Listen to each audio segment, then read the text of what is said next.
Hey everyone, it's Javi here, and in this video we're going to look at how to create text styles to introduce information depth and hierarchy on our design, and what are some of the ways that we can document these text styles to ease the step into code. If you are new to Figma, you may want to check out some of my previous videos as part of this Figma series, where we deep dive into all things Figma together. Now, for all of you who are keeping up with the series or genuinely curious about typography, let's get right to it. Knowing how to define appropriate text styles is a crucial step for us before we get into any further design system topics.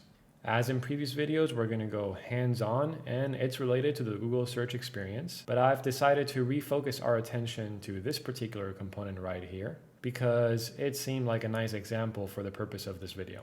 So on our left here is where we're going to start, and on the right is where we want to get by the end of this video. As you can see, this component has everything styled already in terms of the layer structure, the spacing, the icons, the images, and so on. The only thing that's missing at this stage is typography. The first thing you want to think about in terms of text is what exactly is the purpose that text is serving for us here. There's a couple things that we can point out about this profile component. As with most profiles, the most important piece of information is going to be the name of the person. So I'm just going to mention that here somehow. I'm going to call this is going to be the title, right? So we're going to have at some point some kind of title style that's going to have all the appropriate styling to give this name an emphasis as the most important piece of information.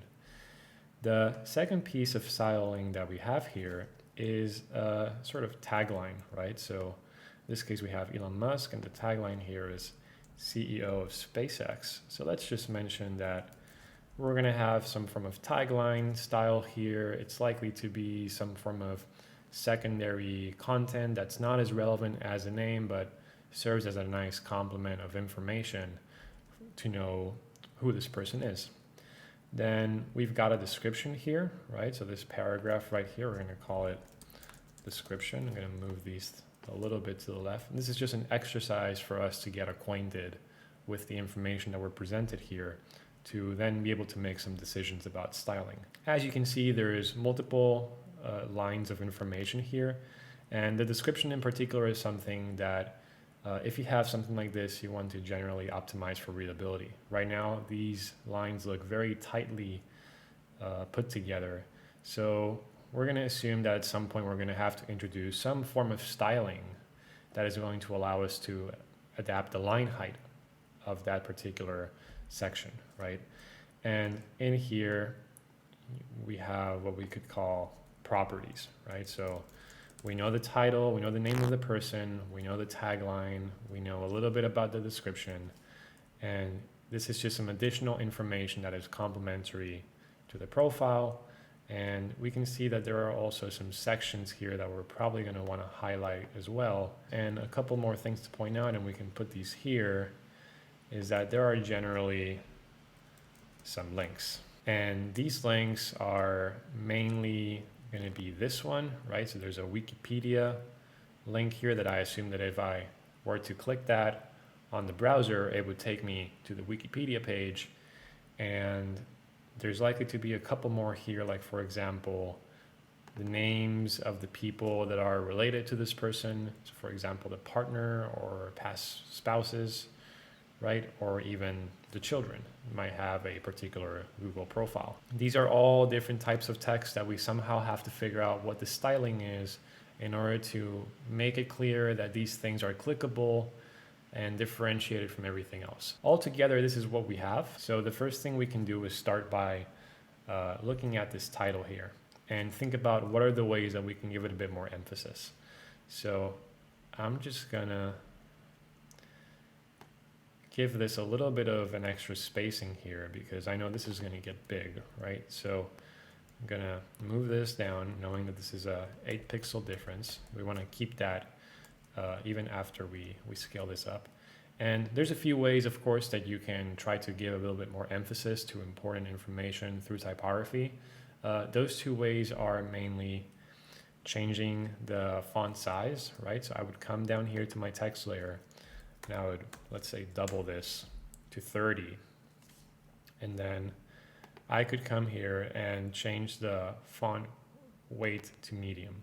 and all of a sudden this looks like a proper title, right? So if I'm looking at this and I get a first impression, first thing I'm going to notice is this guy is called Elon Musk. What we can do is we can then bring this back up. And we mentioned that we somehow want to give this styling a little bit of a secondary order of relevance, right? So the way we can do that is also through color, right? So because the font size looks good, the font weight looks like we don't have to change it. So the last bit of resource that we have to adopt the styling here is going to be color. So lucky for us, we already have a functional system of colors. So it's going to be quite easy to figure out which color we want to apply. So we can choose either secondary or tertiary. I'm going to choose tertiary just because I know what's coming next in our styling, but this will become clear in just a second. So we have our title, we have our tagline. Now what we can do is we can bring this back up, and if you'll notice, I've created this auto layout so that as I'm resizing this, everything just sort of comes into place. So it's 15 pixels here. We want to bring this down to, so instead of zooming in, you can also just come into the height here and do a subtraction of -3. We're good to go. Now we have this spacing here that's well defined. Next thing, let's look at this description here. So as we mentioned, we want to somehow figure out how to improve the readability of this section. The simplest way to go about that is to increase the line height. So right now it's set to auto, which is giving us, as you can see, this 16 pixel line height. Typically a good readability line height is something between 130% to 150%. We're going to go, I think it was for 0.4, was it? No, it was actually 0.5. So as you can see, we can use the multiplication here within the input itself, and we get to a line height of exactly 21 pixels. Great. Sometimes you will multiply the base text size and get some kind of decimal, as you saw. So generally what you want to do there is make sure you're at least thinking about rounding to the nearest integer pixel. So we've got 21 here, and this looks already a whole lot more readable. This piece of information can also be taken down through that hierarchy, and we're going to be using color for that. So this is not as relevant as the name, so it cannot be a primary, but it's also, it could be more relevant than the tagline, because it does give me a little bit more of information of who this person is. So I'm just going to take this bit right here, and that is the reason why we define the tagline as tertiary, because now we can use the secondary for the description.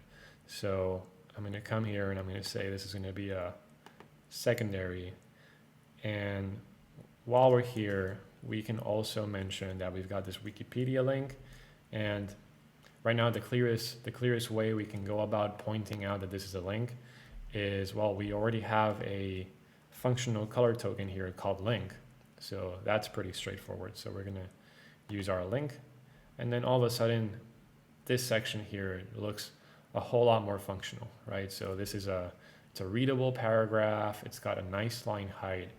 It's got a nice color styling that gives me a little bit of an idea of how important this piece of information is. And we've also applied a color token to the Wikipedia link to make it obvious that this is a clickable element. So we've achieved everything we wanted here.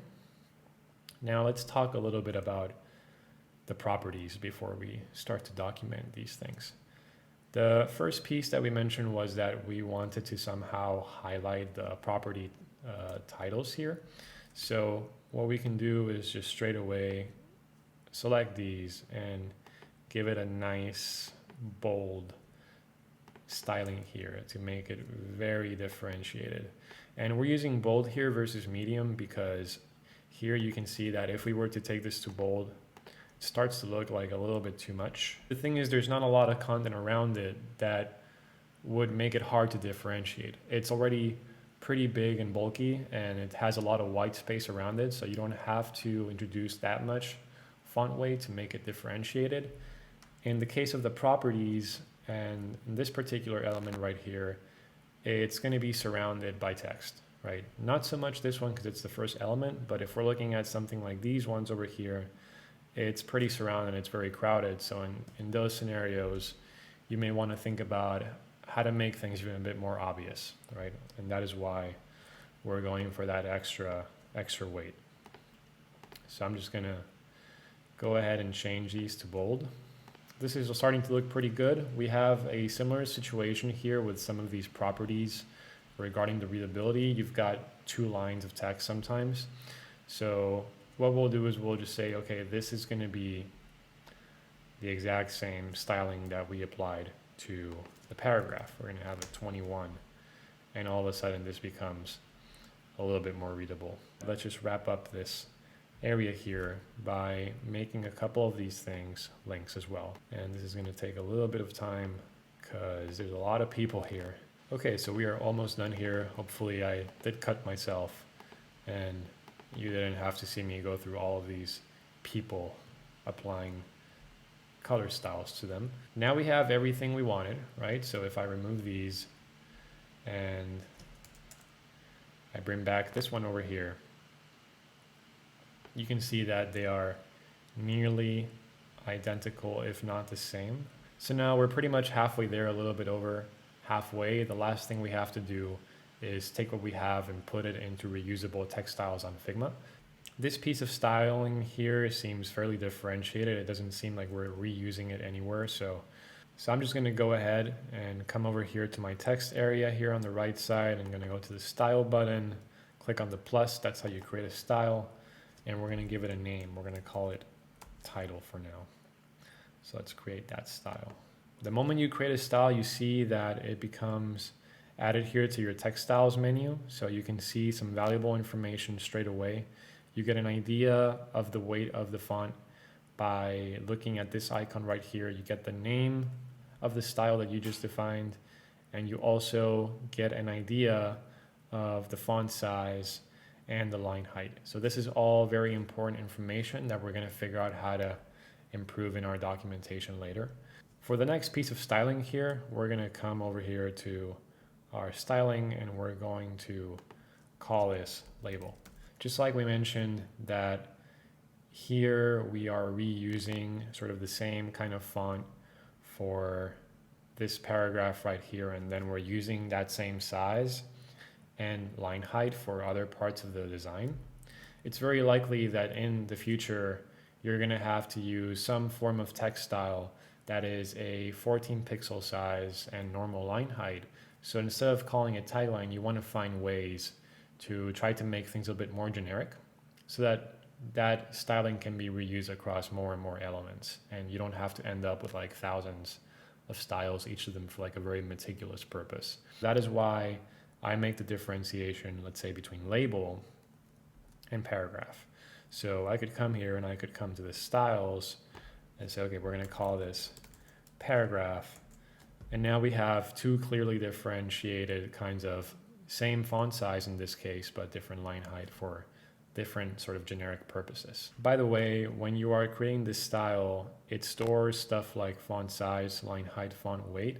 It doesn't store anything else, right? So if you got things like color into it, that's a whole different color token that we looked at separately in the previous video. So just for you to know, it's not stored in the text style itself. So now we can come here into our properties and we could straight away just start defining all these as paragraph, but as you can see, the font weight is gone. So instead of just doing that, I'm gonna grab it from here and we're going to start defining these as paragraph. So everything except the bold, because what we're going to do next is we're going to see how to differentiate the regular size style from everything else. Before we do that, what we can do is come here to our text styles and make it clear that this paragraph style here, we can add a little bit of information to the title. To say this is going to be a paragraph of type regular, right? So we can use the literal name of the font weight to configure this as a paragraph regular. So I'm just going to set that up right there. And now we can come here and get the other side and call this paragraph bold. So there we have it. So now you have paragraph regular, and as you can see, Figma does this really nice thing of putting the first element in that slash command on the top as your title.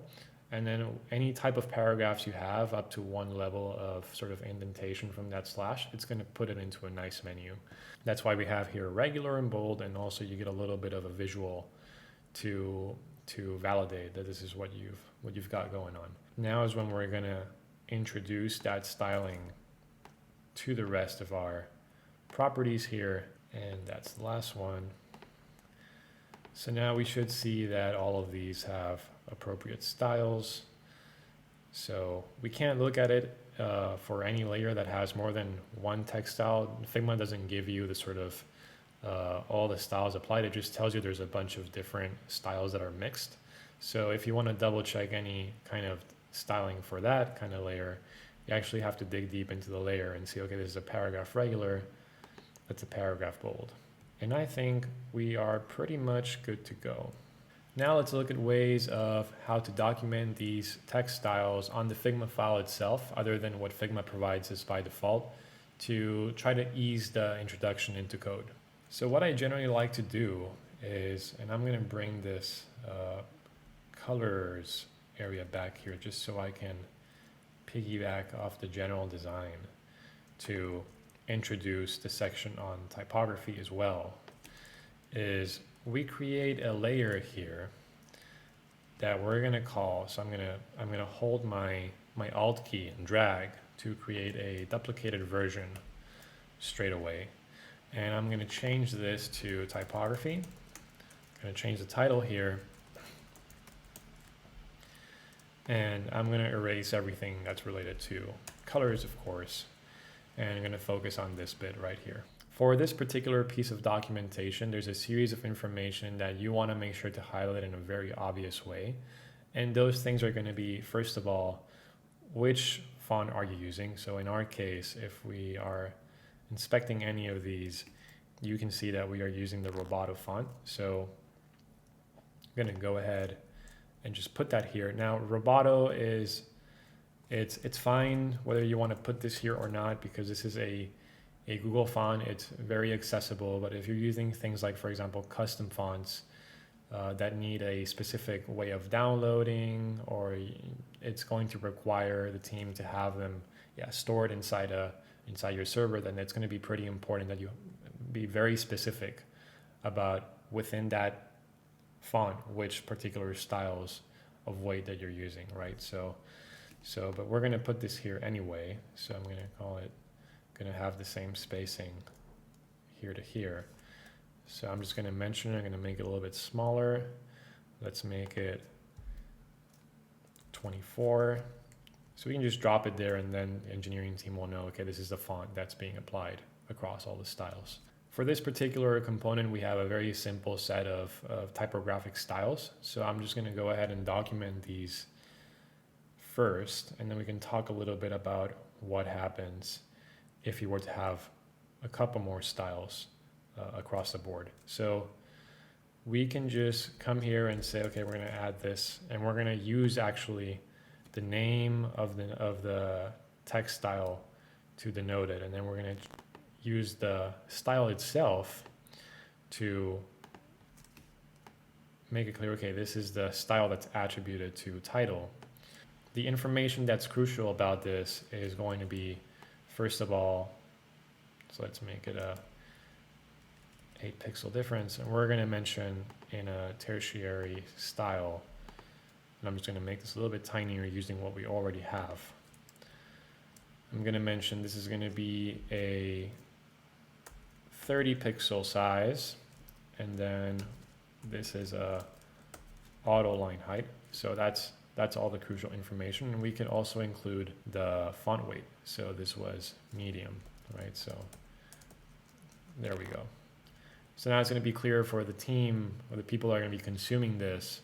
Okay, this is a title, text style. It's got a medium font weight. It's got a 30 pixel size, and it's got an auto line height, right? So it's a nice and easy way to document things in a bit of a clearer way than having other people to have to go through the panel here and figure things out.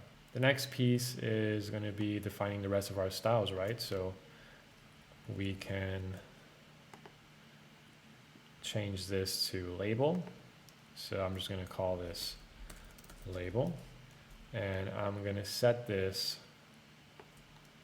to regular, and this is going to have a size of 14 and a line height of 21. And then we're going to have paragraph, which has two different kinds of weights, right? So this one's a bit more interesting. So we have paragraph here for regular. So I'm going to leave that as it is right now. And I'm going to change this to, well, actually this was 14 and auto, right? I was thinking about the paragraph here. So it's going to be actually 14 and auto. And then this is 14 and 21. So there we have it. And we could change this name to, by the way, just call it paragraph regular. So it's a little bit more differentiated. And then you can call this paragraph bold. Now this is a very obvious nomenclature. If you want to get a bit more playful with the namings of your text styles, you can do that. What's important here is that you communicate essentially with your team and make sure that you're all on the same page of how you're using that nomenclature, and that's all that matters. But you could have, for example, if you always have, let's say, the same kind of font size and line height and everything, but the thing that changes between all the text styles is just one variation of weight, then you could have, for example, paragraph and something like paragraph plus, right? So just another way to define these. So you got paragraph regular, paragraph bold. We're going to change this to bold, and there we have it. And just to show you one more example before we call it a day, it's actually this typography definition here we have in a work in progress design system. It's very similar to what we were just looking at, and it includes a little bit more information just to get an idea of how things could be documented as you grow your scales. So here we have to find the particular typography that's involved, and I've mentioned here different weights, right? So there's inter for the font, and then there's bold, semi-bold, medium, and regular. And as you can see, we're using that same system of title, label, and paragraph. And within each of those, there is a definition of, in this case, different title sizes, right? And for each size, I'm essentially giving that a name. So we have headline, large, regular, small. And then within each of those, we have the font size as well as the variation in the other kind of font weight style.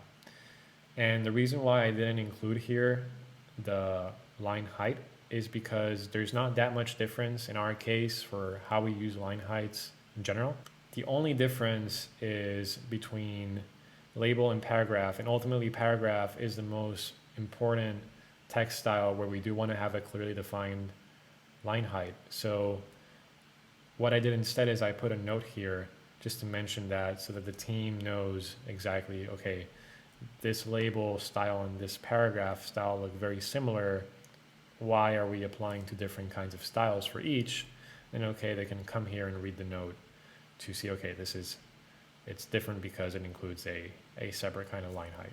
I hope you found this tutorial useful, and if you did and you want to stay tuned to more content related to Figma, design systems, and product design, don't forget to hit the subscribe button down below, and I'll be delivering that content to you on a weekly basis. I hope you stay safe and sound, and I'll catch you in the next one.